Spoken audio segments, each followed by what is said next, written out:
madaxweyne waa deegaadagtay dawladdaadii adigu waa deegaadagtay leeyahay oo loo haystaana aanu jirin waxa uu heliye oo labaad Suldaan Ibraahim Suldaan Sulub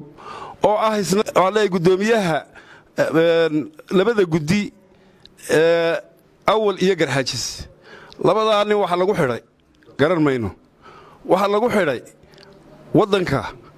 dalka waa ragii lahaa waxa lagu xidhay war dalka sidaa laga daayo dawladda waa la dhaliilaya dhaliil dawladdu leedahay baa lagu xidhay oo ay ka hadleen oo ay xaq u leeyihiin waxa kale oo xidhan dad ku 20 qof ah 17 meel ah inta noo ognahay inta hoos loo qaatay de garan mayno inta noo ognahay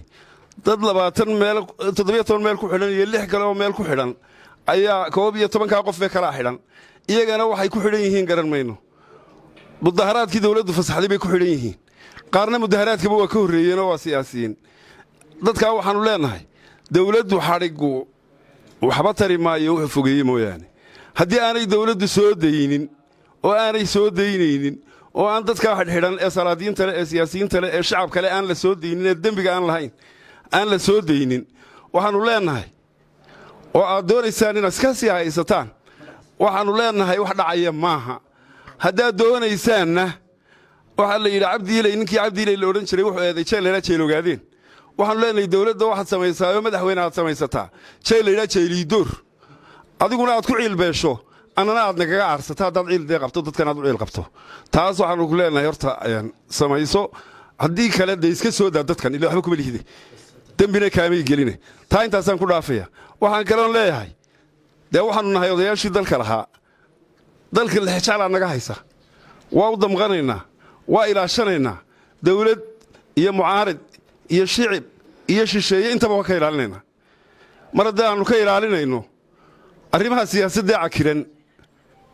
madaxweyne waa deegaadagtay dawladdaadii adigu waa deegaadagtay waxa diideen culimadii waxa diideen ganacsatadii waxa diideen golayaashii waxa la yidhi faras loo odhan jiray faras ayaa nin ogaadeen arko wuxuu yidhi war faras war malaarka ku gaari waaye bal halkaa carar in maadhin ku gaadho waxaanu leenahay war cid walba diidaye te bal waxaad mala dhegaysan doonto ayaad sugaysaa waxaad yeeshaa si dawladdaadii adiguba bal sida doonaysaan ku socdo ku sii socda